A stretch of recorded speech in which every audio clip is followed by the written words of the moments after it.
Saints Talk listeners, what's up? We back for another week of Saints Talk, the official podcast of NewOrleans.Football. So let me just get this. Let me state this right off the rip. Go to NewOrleans.Football /subscribe. Pick a tier. Pick one that works best for you. It's that simple. If you're listening to this pod, if you're not subscribed, just saying, man, let's fix that. Let's fix that.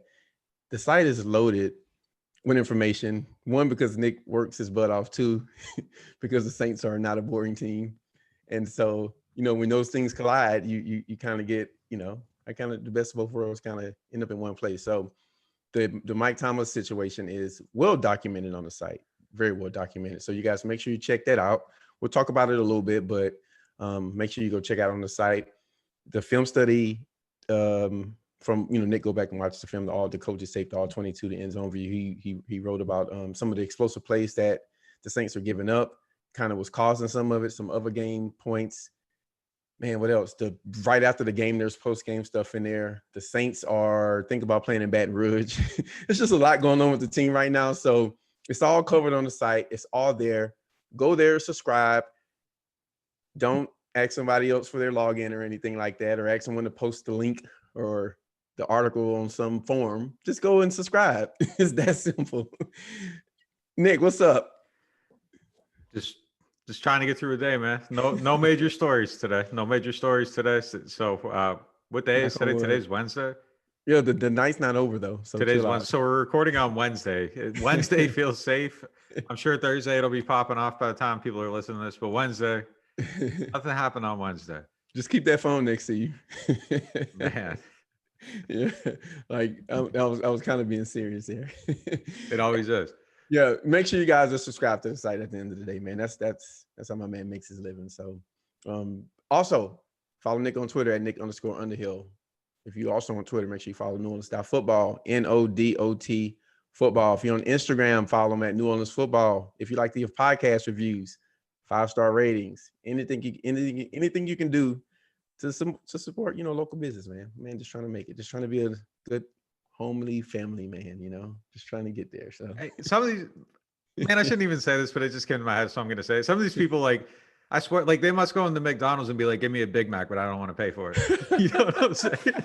It's like, if you don't want to pay for it, that's fine. Just don't pay for it. But you don't have to tweet at me and tell me you don't want to pay for it, or be like, hey, somebody posts an article for me. Like, just so don't. Crazy. If you don't want to pay for it, you don't have it. Like, I'm not walking into like Home Depot. I'm like, I'm taking these 2x4s because trees grow in the outside and they should be free. Like, yeah, it's like, the craziest happening? thing. I don't understand it. Where can you go and just nobody wants to hear this, but like, man, it's just been like this week's been crazy with I just don't get it. I don't understand. That's crazy, man. Yeah, I'm gonna go to Home Depot and be like, man, you know what? I don't want these screws. Screws are free. Like, yeah, I should be able to go outside of Home Depot and just yell who got the screws and see what the screws are. like man, buy the damn screws, man. Yeah, or just drive by. Like, if you don't want to pay for them, just don't pay. Don't tell me about it though. I don't care. Apparently, you don't need the screws that bad, right? I don't get it. It's not like it's like man, it's not like a big corporation either. Listen, man, everybody is. I mean, I'm just, come on, my man. Listen, you post my thing. You got a dog, man. You post that thing on a forum. Like, you're like basically walking into my house and just taking a $10 bill. Like, well, after it's just crazy. Like, you're stealing, man. It's stealing. It's either theft. You want it or you don't. Like, it's fine. Like, it's cool. Yeah. Like, I would very much like it if someone paid for it. I would very much like if there was a way for me to do this and give everything away. Like, I want everybody in the world to read every single word I write. I don't want to limit it, but that's just not how this business don't work no more. And we're trying to find a new way. Something that lasts, build something, be here forever. And this is it. Yeah. So it is what it is. I don't want to even talk about this. Nobody wants to hear it. Like, but it's just been aggressive this week. It's like, we had some information people wanted and they didn't want to pay for it. And it's just like, cool, don't pay for it. Yeah. But don't post it though. Yeah. Don't post it. Don't post it, man, because you'll get your site access revoked. Please don't post it. At some point, hopefully the site's big enough that people can post, steal it, give it away, share their passwords. No, we ain't there yet. We ain't there yet. Once we're Netflix big, until I get my sweater, ain't nobody getting no free articles. Oh man. Hey man, listen. I mean, we making joke of it, but yeah, just do the more thing, man. We ain't got to steal. Mike Thomas. I'm going to give you the floor with this situation because it's a lot there, and I think you covered it the best. I feel comfortable saying that. So yeah, just what happened, man, and what it's gonna look like going forward. Basically, I'm just gonna hit the broad stroke. There's a story on the site, and look, we're gonna push the product because that's what we got to do. People pay for it, so I'm not gonna Shireen gotta eat. I'm not gonna get someone. And look, again, that might be annoying. Whatever, don't listen to the podcast. Like, I'm sorry, but like we have to try to sell subscriptions and stuff. That's how the podcast exists. So that's how you eat. Yeah. So I'm not giving away every detail, but like, look, the broad stroke, and look, I can only talk about this in the terms of what I know and what I can report, and what's been told to me and how I heard what happened. Yeah. And I'm not saying anybody else is wrong. I'm saying this is my version of the truth as I understand it. And basically those two guys were matched up on each other, Mike Thomas and Chauncey Gardner-Johnson. And this big stroke, the only thing that really matters in this whole thing. They were matched up on each other. Mike was not happy with how he was being covered, how things were going in practice. There was a little frustration. Everybody knew he was frustrated. They were in a red zone period. So they're on each other. It pops off a little bit. There's some words exchange. Few plays go by. Mike's still mad. He comes over. Chauncey has a helmet on, and Mike punches him, and they get into a fight. And that's it. And other stuff happened. Doesn't matter though. Like the way that this fight started was enough for him to get suspended. Isn't technically the right word. Semantically, he got suspended. Technically, he was benched for a game, not suspended. As Mike Florio pointed out, everybody used the word suspended, myself included. I've cleaned up, my story to take that word out. Everybody used the word suspended. He was fined for conduct detrimental. 56K, 59K, something. Yes. Like that. And again, that's kind of semantics. Like you get sent home, you don't play, you're suspended, but like he wasn't technically suspended, which does matter in terms of, contractual stuff and everything. So suspended is the wrong word. My bad there for using that. I'm a guilty party on that. Unforgivable. But it does matter. And it's good to clear that up. I don't know how deep into the cap everybody is, but that is something when it happens, it does matter. And then, if things get bad, there's that recourse, but yeah, we'll see how it goes from here. It's really about how Mike responds to the situation. I think that he's gonna cool off. Everybody's gonna cool off. He's gonna come back, and if they're winning games and everything, Mike wants to play football, man. Like Mike wants to play football more than anybody wants to do anything in the world. And even if he's mad, if there's anything going on, and I don't want to speak for the man. I don't know what he's feeling. I don't. Mike's off doing Mike, and right. You have to hope that he comes back and everything's all good. And I think that for him to get on the field, like he just wants to get on the field, he wants to play. And I think once that happens, I think if they're doing that, he's playing well, they're winning. I think a lot of it takes care of itself. It all goes away. Yeah. I mean, winning, it's the NFL for every team. Right. Winning mass problems. Right. The thing that I think is important to note is that these guys have fought before. Like I tweeted that they fought last year in, I think before the Seattle game. They were practicing on the West Coast. Okay. They got in the fight at practice. So this isn't the first time. It's the way it started. It was too much. It was too much. And they had to act. And that's basically what it is. And, I want to clear up another tweet too. I was like, hey, it's not a message. Like, it's not a message to anybody else. Like they don't need to send a message to anybody else on the team, because most they got a lot of good guys, and Mike's usually a good guy too. I think this is just a situation where frustrations, not playing. Yeah. I think some stuff, I just think that stuff boiled over, and it's an unfortunate situation. Yeah. I mean, Mike is probably frustrated, maybe a little bit more than usual, right? Maybe he's a little bit easier triggered.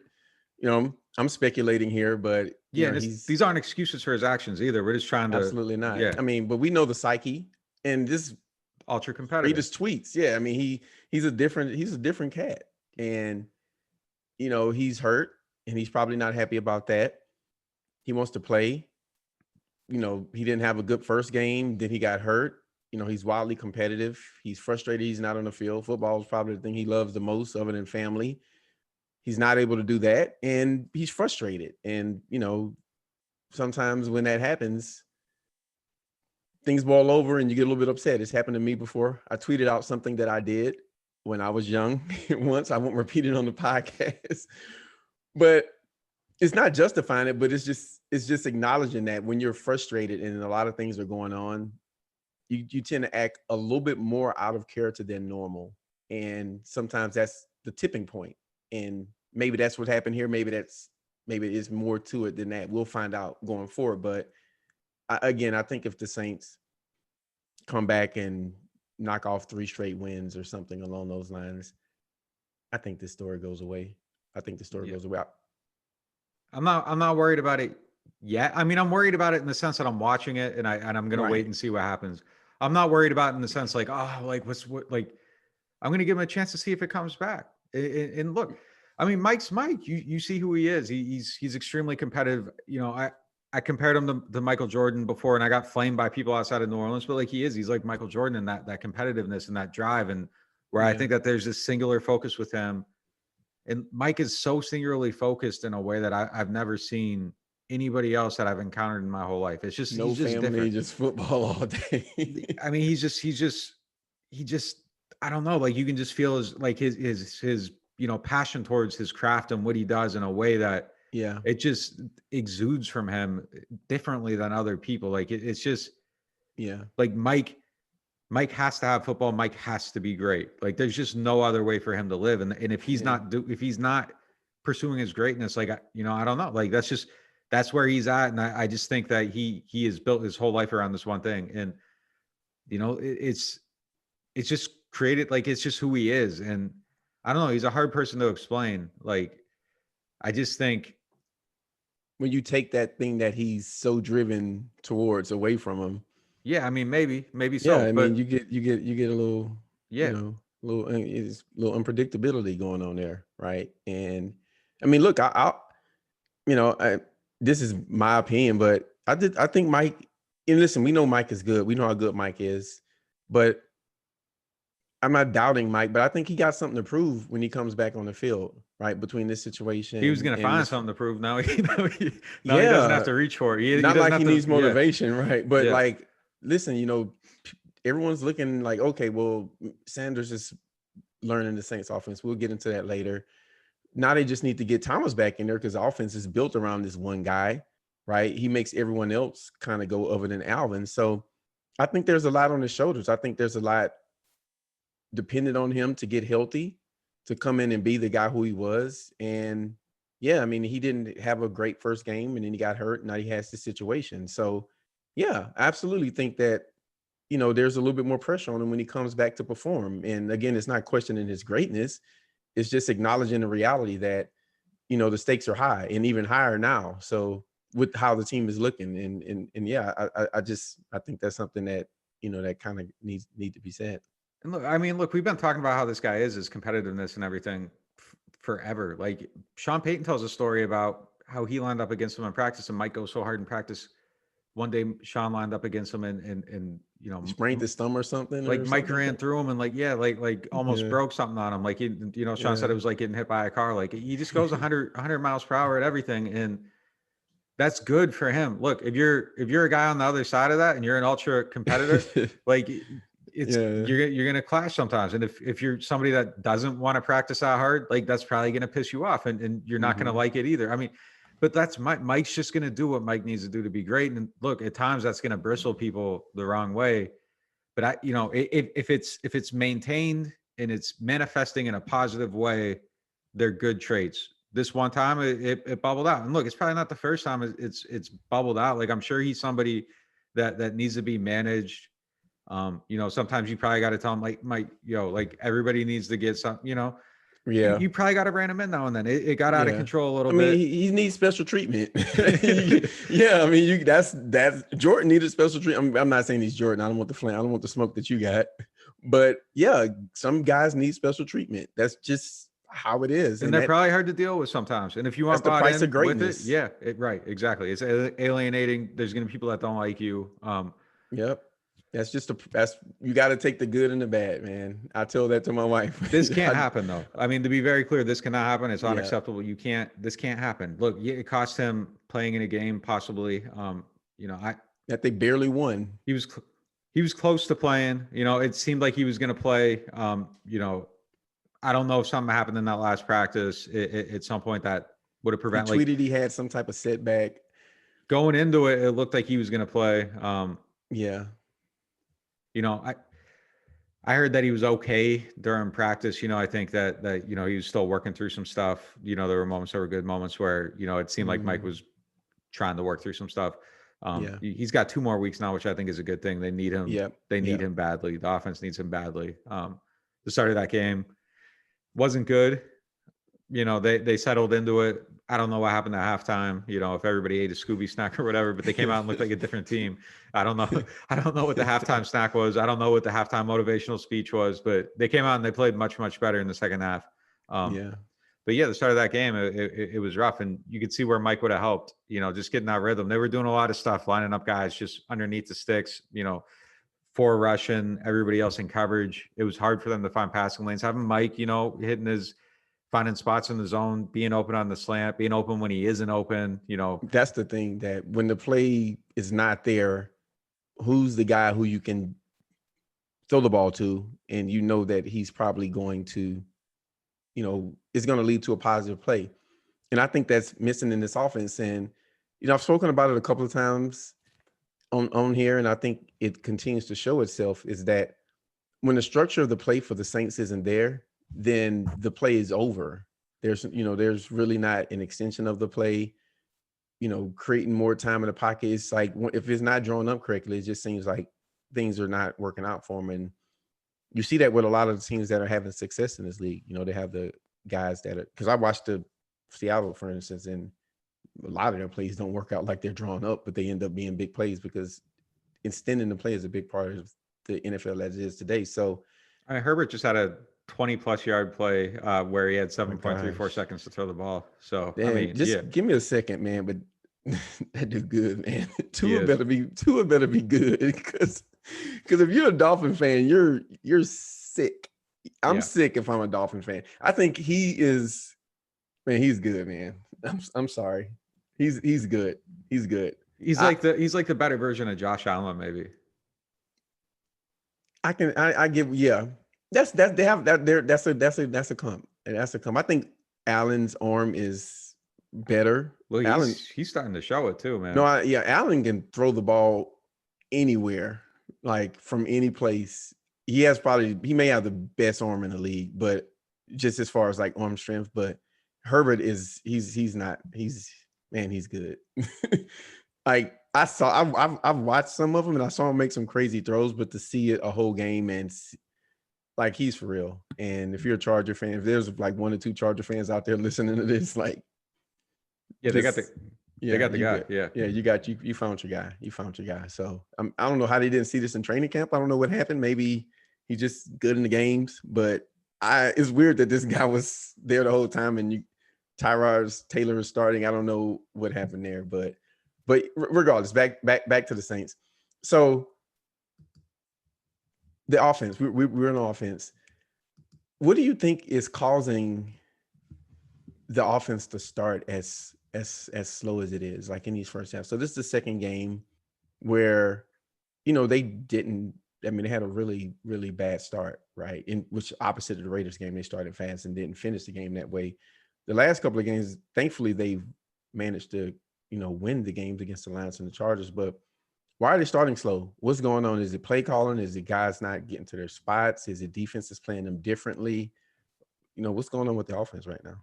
I think there was a little bit of execution in this game too. The very first third down of the game, it might have been the first third down of the game, the first passing play on third down of the game. At least. One? Yeah, they dropped the screen, man. And that was probably the best block screen that I've seen in a while. It was like Kansas City block. That was a house call. Yeah. I think that was a house call. It's like when you watch Kansas City, you see them run these screens. You're like, man, why can't every team run screens like that? It's because they're so well blocked. Like that was that was Kansas City blocked, and that's what they're envisioning out of this offensive line. And when they built it, and you kind of saw it come together in that moment. But he didn't catch it. And I'm not going to knock Alvin for not catching a ball, because he's doing everything for the offense, and he more than made up for it later in the game when that pass drew through to him on third down at the end of the game was insane. Like he threw that ball to him like he was like Randy Moss level receiver. Like, I'm just going to get it in the vicinity and this guy's going to make something happen. And he did that. That had no business being he had no caught. business catching that ball being That was thrown. absurd. Like, It was absurd. It was absurd. But going back to the question, if he catches that and scores, like the complexion of the game, I think changes quite a bit. Yeah. And there were a couple other things though too, like you can quibble with the fullback dive, but the fullback dive should have been executed better. The fullback hit the wrong hole. It wasn't necessarily the wrong call. It was an unorthodox call on third down, but it worked. The call worked. The execution didn't. Yeah. They didn't get executed, but the play call, yeah.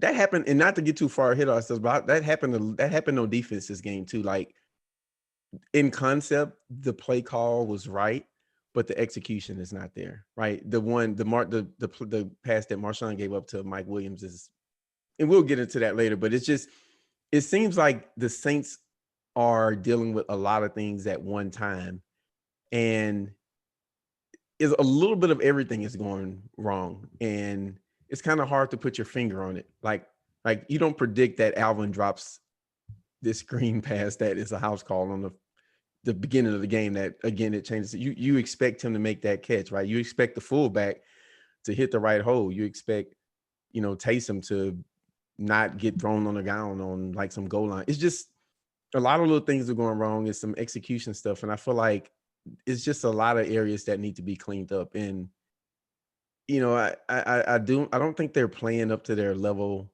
of talent, obviously, and it's a little sloppy, right? I think that's part of it. Just earlier this year was penalties.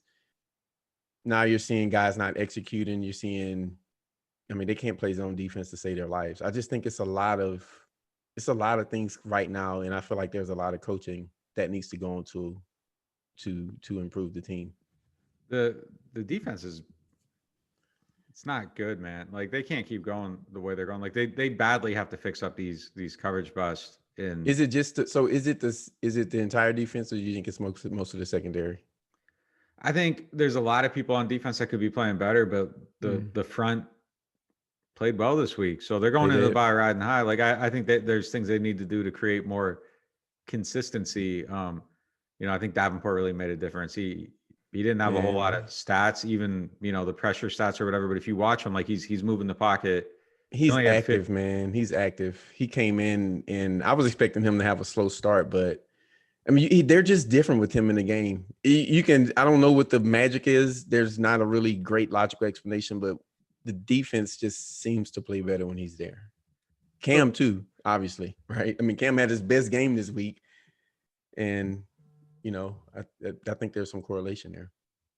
We kind of it's like funny to be like, oh, Trey Hendrickson's like doing all this stuff, but like Trey Hendrickson's like legitimately having a good season. He's at playing this point. Really well. Best pass rusher on the team right now. He's gonna have a 10-sack season if this keeps up. How many does he have right now? I believe 4.5. Wow. Like, he's gonna have a 10-sack season, and like it's earned. Like, it's earned. Like, I know it's like funny, and like I kind of like tweet like things like Pro Bowl, but like Trey keeps getting the sack a game. Like, he might, like, he's not going to get the hype. He'll never get the hype he needs, but like, he's going to get paid. Like, he's having a really good season. And I know it's like, oh, he's getting like one-on-one. Like, who cares? Like, he's beating the one-on-ones, and he's getting after it. So look at the percentage of sacks. Most of the sacks that people get are one-on-ones. Like, Aaron Donald's not beating 16 double teams for 16 sacks in one season. Get a man is, let him have it, man. Let him have it. Listen, I think he's playing well. I think he's better this year, obviously. And I think he's, I guess he's starting to figure it out a little bit. And I think that's what you're seeing on the field. You can see him like winning. He's become really good with his hands. And, he has an arm length issue, right? We all know that. We know his nickname, right? But, and I think Deuce tweeted it out, and I responded to it because I was thinking the same thing. And it's that, you can't let an offensive tackle get into your chest if you don't have that arm length. So he does a good job of being more, he attacks, right? Like with Davenport, sometimes I'll see Davenport rush, and he'll kind of sometimes wait for the offensive lineman to make their move, and he just swats their hands and he runs around them. Where Hendrickson, he's attacking the pass rusher, because if that guy gets his hands on him, he's it's over, right? If you're a defensive end and if an offensive tackle got his hands in your chest, the play's over. You might as well stay still. So I just think he's doing better in that area. He's kind of working around that limitation, and man, that dude hustles. Like I don't know if he don't know what the whistle sounds like, but like he's out there and he's playing really well. And I think he's been, one of the few bright spots this year on defense. Going back to the secondary, like they have to clear this stuff up. You can't give up this many 20-yard plus plays every single game. And I don't know what the cure, like it's just consistently people not looking at the right things. Like that's one of the biggest issues. And it's in zone coverage. It's against bootlegs. These simple things that with discipline, and it's too veteran of a group with too high of an investment in the group for these things to be like these are things that happen when you're rolling out, UDFAs and putting them at cornerback. Like, I'm not like throwing shade at like Devontae Harris or whatever. But like if Devontae Harris gets caught looking at a bootleg and he plays, his other 9 snaps out of 10 are solid and he's getting away with it, you kind of live with that one because you're getting a lot out of a guy that you really, he's filling in a pinch. But like we're talking about a first round pick, another high paid cornerback. He was drafted high too. I mean, Malcolm Jenkins first round, Marcus Williams second round, Chauncey Gardner-Johnson should have been drafted higher. PJ Williams third round, Patrick Robinson first round. Come on, P. Rob's well played. Like there's too many guys back there for this to be happening. And I think the pedigree of the players gives you confidence that they're gonna get it figured out and it's gonna click in. And at some point they're gonna look good. And you're scoring 30 points on offense. You're 3-2. You're getting by now. Eventually, that snake is coming for you, though, man. And your schedule's soft. Like you got a few more games maybe to figure this out, but you can't. You aren't going to go very far living like this. And that's the one thing that has to get much better. And I still believe they will. But look, if this is the self-scouting time, like even me, like self-scouting myself, like that secondary, I thought they were going to be a lot better, and they looked a lot better in camp. And I've spent like 2 weeks thinking about why that impression was created. One, they play a lot more man coverage and simple defense in camp. It's not a lot of like, you aren't mixing around. Yeah, it's kind of here you are, here's your assignment, go do it, execute it. They do it. Right. The other thing is we kind of saw Breeze and the receivers get off to a slow start. Like it's kind of hard to evaluate a guy running a route to the wrong depth or hesitating at and some that point. Manifested itself early in the season. Yes, so you see that. So maybe those mistakes were happening in camp, and it overhyped these other. It allowed everybody else to look really good. You aren't calling ticky-tacky PIs, so maybe guys are getting away with some stuff there. But at the same time, like this group looked really good in camp. They looked good before, like. They did it last season. Right. This shouldn't be happening. The step back it's weird and it's hard to understand. I think they're going to figure it out. But that's issue 1, 2, 3, 4, whatever. The biggest thing on the team right now. It's everything. Far. It's everything. They figured that out. Everything else, your D-line gets more pressure consistently. DeMario and the linebackers are going to look better in coverage because they aren't going to have to cover as much, and they can do a little bit more in space. Yeah, it's just I think everything fixes if you get that secondary playing the way it should be playing. Yeah, I'm with you. I mean, I'm just gonna say it. They can't play zone coverage. It's been rough. They can't play zone, and playing zone doesn't mean playing zone 80 or 90% of the time, because 10% of the time someone's gonna make a big play on you. They just can't play zone, and they're not running. It's not super complex, right? I mean, it's simple cover too, where guys are just not where they're supposed to be. And busting cover too is just crazy. Busting, it's just unreal. You're the safety. The wide receiver has the outside leverage. You have the inside over top. He's under. I just, and so I don't know how, like I struggle to say, when you're a coach, what are you fixing? Right? This is high school coverage, right? This is cover 2 is the first thing you learn if you're a safety. It's day 1, right? Don't let the receiver behind you. So, yeah, I don't know, man. I don't know. It's just it's a little baffling to see it continue to happen to guys who have been in the league. Right? None of these guys are. I mean, each one of them. This is their 4th year at most. I think is this Marshawn's 4th year? Yeah, it's his 4th year. Yeah, everyone's been in the league. Chauncey Gardner-Johnson, it's his 2nd year, obviously, but most of these guys are veterans. So I just don't have an answer for it, but I'm with you. It's there's a handful of them that like you're almost okay. You understand some of them more than others is how I should say. You aren't okay with it. You understand some more than others. Like in this same game on that, what was it? The cover 3 they busted, that was a big play, and then it set up the touchdown that Marshawn gave up. Like that one, you almost understand how it happened because the way they defend that passing concept is to go route with like the deep crosser. I believe the phrase for it is a Yankee concept is what people call it. Yankee. The way they defend that is it's when they're playing cover 3, like the safety bites down, cuts the crosser, and then the backside corner becomes a safety. Yeah. And P-Rob hasn't been around forever. He was a backside guy. Like you almost understand, like if that's different than how they've done it other places, you almost understand, or maybe he doesn't recognize the full concept on the other. Like it's on him. You understand how that one happens though, because that's a little bit more complex. It's not cover 2. Yeah. But like at the same time, like Marshawn has to stay with that route. Like you can't just give it up. Like I don't like it's all over, man. And that's the crazy part too. It's not, sometimes you'll see 2 guys on one play busting the coverage. It's I just know they can't win like this. They can't win like this. Even in to the point about the execution, the play where Marshawn gave up the long, I think it was the last drive of the regulation where Marshawn gave up the long pass to Mike Williams. PJ is on the line of scrimmage and his job is to get on top of the wide receiver. And, he hesitates in the route, right? Instead of sprinting back. And so, he's not able to get on top, and, Marshawn is under. Marshawn actually had good coverage. It was a better throw and a better catch. If the Marshawn had like a 8.5, 9 coverage, then the pass and the catch was a 10, right? But PJ has to sprint to get on top of the receiver there to, be able to defend that pass and be on top of the route. So it's execution, it's coverage bust. Guys' eyes are in the wrong place. I mean, you asked Coach Payton about the bootlegs, and he just didn't hold back at all in his response to it. I think it was the presser after last game.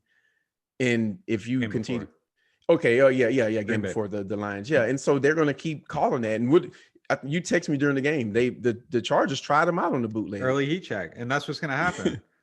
Look, the one thing, and I don't mean this disparagingly or sarcastically, like I was surprised that Los Angeles, I almost said San Diego, Los Angeles, I'm surprised that they didn't just take more shots at the end of the game.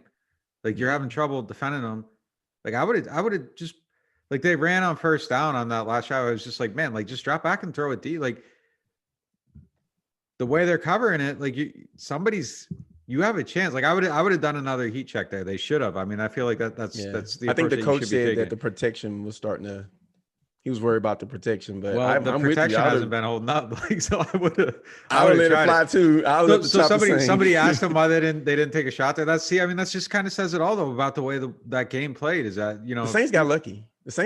Let's just be, they looked up. Sometimes it's okay to be lucky though. Like 2017, they had a ton of luck, and it worked out. They executed much better in that season. It took them a little while to get going. They even had luck in 17 with like injuries. Like it seemed like every quarterback they're playing got hurt. Aaron Rodgers got hurt. Yeah, that's right. Someone stole Reuben Foster. Like a lot of good things happened in 2017. But all right. So we've killed the secondary. Hopefully none of those guys listen to it. In all seriousness, just real quick, what's your take on the rookies thus far? It's not looking. It's a weird offseason, right? Let's acknowledge that first. I don't think we killed the secondary, though. I think it's a fair conversation. I think that we've acknowledged all of them are extremely talented players and they aren't executing well. And I think that they would probably, say the same thing, that they aren't. I think it's a fair conversation, man. Like it's just that's not unfair. Like they aren't playing the way they should be playing. And this is a Super Bowl team. Like they're supposed to be the best team in the NFL. It would be best roster. Everyone was saying that, right? Right. They've said themselves Super Bowl or bust. Like Cam Jordan said it, Teron said it. Everybody has said that, that's the goal of the season. You have to hold them to a Super Bowl standard. Monday night was not Super Bowl caliber team. And they haven't shown that all year. Yeah. So I'm going to hold them to that standard. Like I respect them too much to not point out when they aren't playing well. It's just, I respect the talent on this team too much, and they don't deserve a pat. Like they need to be up to that standard. They set it for themselves, and that's just the respect of a quality team. The rookies, I don't know. Underhill speechless. I mean, I don't know. Like, when they drafted Bond, I think you expected that to be a project. And I know Saints fans are tired of projects. But that was a project. They weren't, again, this goes to the quality of the roster. They weren't supposed to need much immediate help. So they drafted some guys with a longer tail view. And, Bond moving the linebacker, I think you didn't expect him to do a whole lot there. When he was like playing early in camp, it was shocking that he was like getting those early snaps. Mm-hmm. I think you thought maybe he'd have about 8 to 10 rushes a game in a sub package that would exploit that, or take advantage of that rather. Well, he learned how to play in space. So it's a little bit surprising to me that he hasn't been quite involved there. He got about 10 snaps in this game though. Real quick point on that. It was one of the Saints coaches shows. I think it may have been Coach Hodges last week, but he said that on Thursday and Fridays of the week, he was with the D-line getting snaps there, and he's getting more and more of those. So that's something that they hope that he'll pick up as the season goes, and he's working on it later in the week in practice, pass rushing that is. But yeah, go ahead. It's surprising that he hasn't been able to do much more. I mean, but yeah, like a package of plays, He got a little bit this week, like it was there this week, so maybe you'll see more of that moving forward. Troutman, I'm not surprised that, I think, coming from the level that he was at, you didn't expect him. I know, but you kind of, man. I kind of thought that maybe he would, but I don't know where he fits into that third down package. I thought maybe they would sometimes try to fit him into like, some passing situations, and he would be able to excel there. But, I think it's going to take him some time to get to where he needs to be. Emmanuel Sanders struggled to pick up the offense, and he's been in the league for 11 years. And it's just the talent jump and everything. It's a lot for him. So again, I don't think he was expected to contribute right away. I mean, guys getting injured and the way some stuff played out, like it would have been good to have him a little bit more the last couple of weeks, but he's not there. And I don't think that's the end of the world. And again, I think that was the expectation for him. I think the way the team has played as a whole has kind of put a spotlight on them a little bit. Yeah. And I'm just going to keep it real. Like, I think if you really watch this game, it was bad. You understood why Nick Easton and Andrews Pete started at guard. Yeah. If you really watch the game, I don't know how you have another opinion.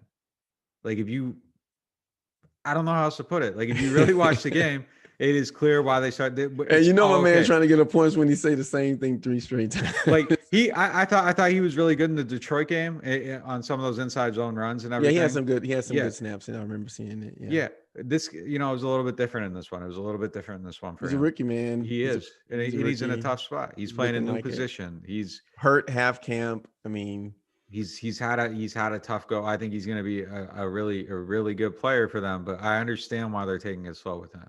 Yeah, and they can afford to. Look, I mean, you see why. There was a point last year where I was like, man, they signed Nick Easton. He's not active.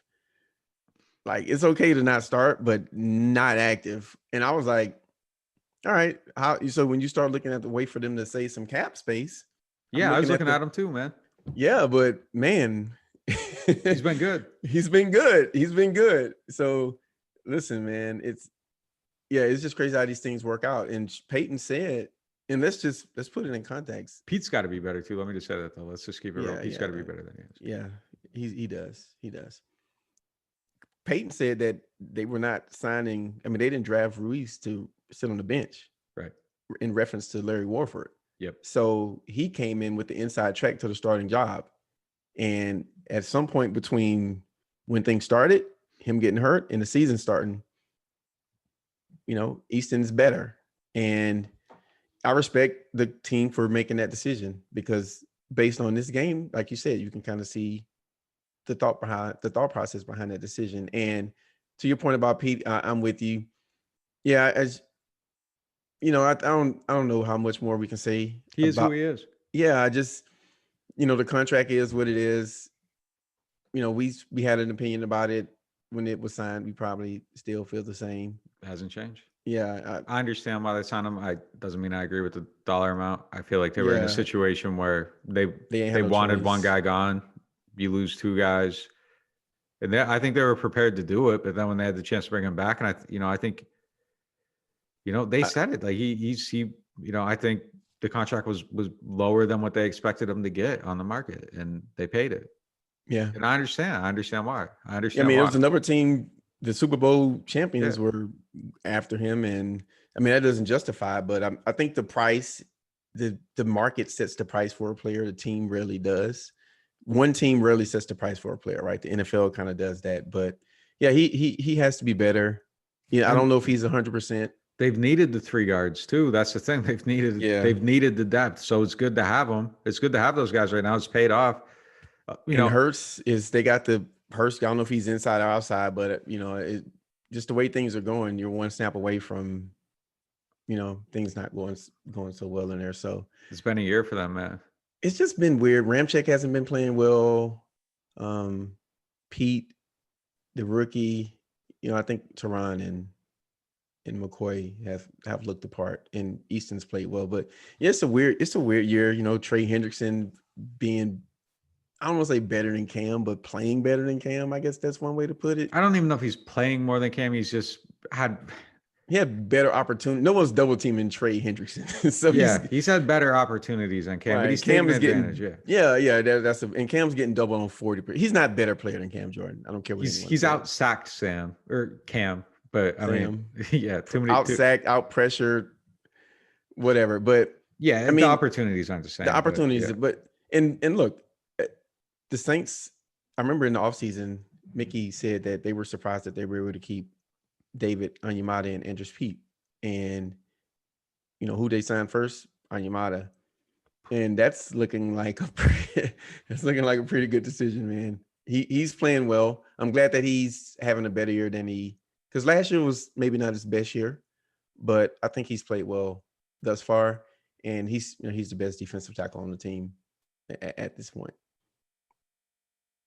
Look, I think the back and forth between Shuttle and Malcolm Roach, I think Tuttle.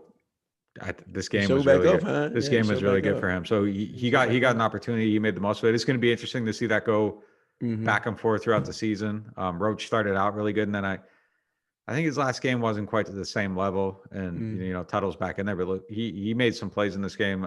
I thought the whole D line was really good in this game. Whole D line. Yeah, that was a source of optimism really for this game. And I think they were a worrisome group, and then you just kind of saw it open back up for them.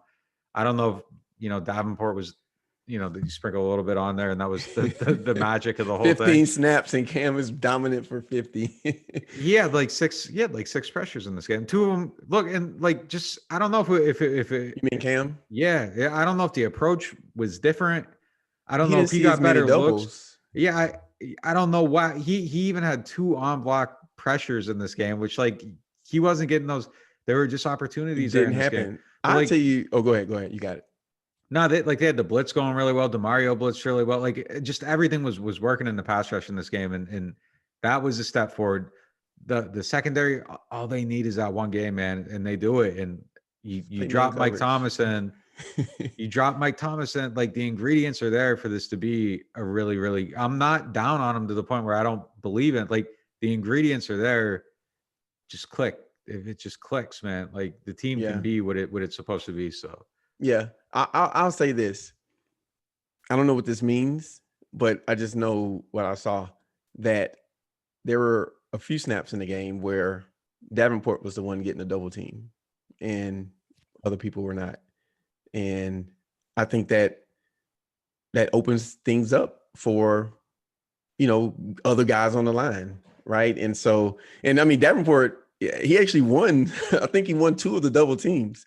Right. So look, I mean, and listen, I'm going to keep fighting the same battle, but when he's on the field, I don't think there's any question about the ability when he's there. It's just the availability. And so hopefully he stays healthy. And if this is, the start of it, and Coach Payton spoke about how good of a camp he had. And, I guess he wasn't pulling any one leg with it. because he looked really good and active this game. And I think he only had 15 pass rush snaps, and I think I had him with 3 pressures. I think he's 2 or 3 pressures, which he's seeing double team and winning some of those. So he had a good start. I think that him getting back to the D line gives me hope for this team, because you have him, Cam, and Trey coming off the edge. You like David inside on Yamada. Toto had a good game. Rankins, he has his moments. It's not consistent. He had 1 sack that was like gift wrap for him, and he just failed. I don't know what happened there, but I think in the best case scenario, it takes him a half a year to even get back to something, if he is something. So I think that's just a situation to continue monitoring. So anything good from this game? I think Emmanuel Sanders. Yeah. I know you in private, you were feeling like, man, what's going on there? Now you're feeling a little, your chest is a little bit bigger. Man, yeah. I mean, look, he's come on though, and I think that this whole situation has been really beneficial for him in a weird way. We mentioned it before. Getting the guys back kind of forced confidence and everything. I think the other thing for him though too is that his head was spinning early in the season, and he said it. You take Mike out, and they simplified their personnel packages to the point where now he's not thinking about that, and that's kind of the secret sauce in the whole thing about taking Mike out for him. Because if Mike's there, like, he's still trying to figure out these personnel packages, that starts spiraling. You go on the field, is it affecting your confidence then to do your job? I don't know if it would or wouldn't. He might have still been fine with it, but if things aren't. When things are going well, it's easier for everything to go well and to learn, and you aren't stressed out, and you're absorbing information and making adjustments better. So they simplifies the personnel packages. That was the thing he was struggling with early in the season. He can just go out there and play, flow, pick up the offense, start running his routes to the right depth, build chemistry with Breeze, make his adjustments. And now Mike comes back. Your stuff gets more complicated. You're ready to handle that because you got everything else down, and you got a better understanding of everything that's going on. So I think it's been huge for him, and you saw it. He became a go-to guy in this game. Career record in receptions, right? He said it. I didn't, 12. Check it up. I'm assuming he knows. He knows his stats. Yeah. My man knows his stats. He said it with some confidence. So I just kind of took him at his word. I never. Anybody else I double check. Like he said it, I was like, oh, all right. So he had a career high in catches. It's valid. Yeah. So he had that. Look, but they were calling plays for him. He delivered. That it was a big moment. It was a big moment for him, and I was a little disappointed that Traquan didn't do more in this game and carry on the momentum. Yeah. But Callaway, I thought, stepped up. He does not look like a lost UDFA receiver, or, his stuff of returner I thought was pretty good too. But yeah, I take back that text I sent you. Yeah. Yeah, my bad. I was wrong. But he made some big time catches too, and I thought he was reliable in his role. Peyton brought him up they didn't ask. He was like, no, I'm gonna let you guys know. I don't know if the butcher is gonna be active. Yeah. All right, Benny. Come on, man. Callaway's out playing him, man. He is. Yeah, if you would have just kept him on the roster, man. Callaway's out playing him right now. But yeah, I mean, look, I don't think he's gonna be like a pillar of the offense, but like if he blocks well, he'll get some snaps. He'll if make he blocks well, then that'd be significant actually. But he looked good catching the ball, man. He did. He looked good catching the ball. So I mean, it was within the flow. It was comfortable.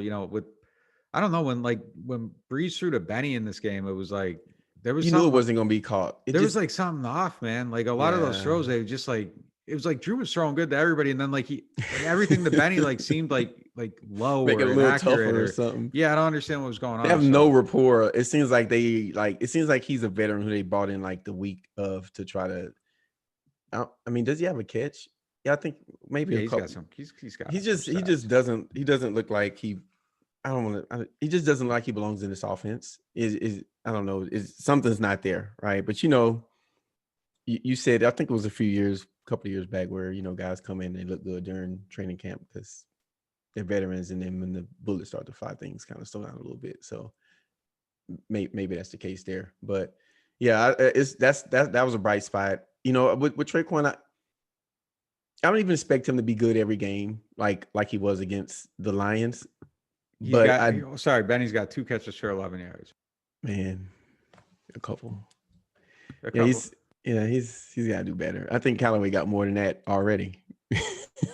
Like that first down that he got at the end of the game where he like pushed the guy forward, like Benny was done after that play, right? Like you kind of saw it happening in front of you, and for them to trust him, to kind of come in and be the punt returner and kick returner. I mean, you gotta give your man his flowers, man. He looked good. I mean, that's how they found him. They scouted him as a returner. Yeah. So and they thought he was one of the 10 best returners in college football last year. That's how they found him. So they brought him in, and they found out he was good on special teams. The other special team stuff, like they weren't expecting that to be the way they thought, returner, and they liked him at receiver too, but like the returner stuff kind of caught the initial eye. They brought him in, and he got his chance. He did well. He backed up an All-Pro and did it capably. But it's telling late in the game who's returning the kick, Alvin. So I mean, yeah. I do wonder though, like even I don't know if you take Deontay out of there, but like I know like previously in the past, so Alvin returned. Thanks. Apparently that's something in my floodlight cam. Oh man, you got some raccoons out there or something. I'm about to go check out wild Texas wildlife, man. But yeah, like look, I know like in the past, like they wanted Alvin to return more, and then like there was always this thing like we'll wait until after Thanksgiving to put him in there, like and keep him out and protect the hits and all that stuff. But like now they got the guy. But yeah, I mean late in the game, had to have it. That kind of tells you like crunch time comes, put 41, and he got to like the 35, like it was nothing. Yeah, he's like football. I feel like football is easy for Alvin. And that's probably like not putting respect on the work that he puts in, but the way he moves, and it's just I don't know, man. It feels like he is seeing the game differently than everybody else, and he's responding on a different wavelength than everyone else on the field. He's an alien. He's the best player on this team. Yeah. Let's just call it what it is. So, all right, guys. Well, that's gonna do it for this pod for us. Make sure you guys are subscribers. Make sure you guys go to NewOrleans.Football /subscribe. Link should be in the show notes. Pick a tier, pick the one that works best for you, and get some of this content that Nick is flooding his website with. So also make sure you follow Nick on Twitter at Nick_Underhill. Make sure you guys, if you're feeling a little bit of charity, follow me on Twitter. I'm at Kevin Walsh Jr. Follow the site, NewOrleans.Football website, Twitter, NODOT Football, Instagram, YouTube. Make sure you guys check out the YouTube if you guys want to see some of the reactions. It's there too. So you guys, there's a bye week this upcoming week. So the Saints won't be playing this Sunday, excuse me. So enjoy your stress-free football weekend. Enjoy it and root for the teams you want to lose, and and have it that way. So you guys stay safe. With that said, thank you guys for listening. We will see you next week. We out.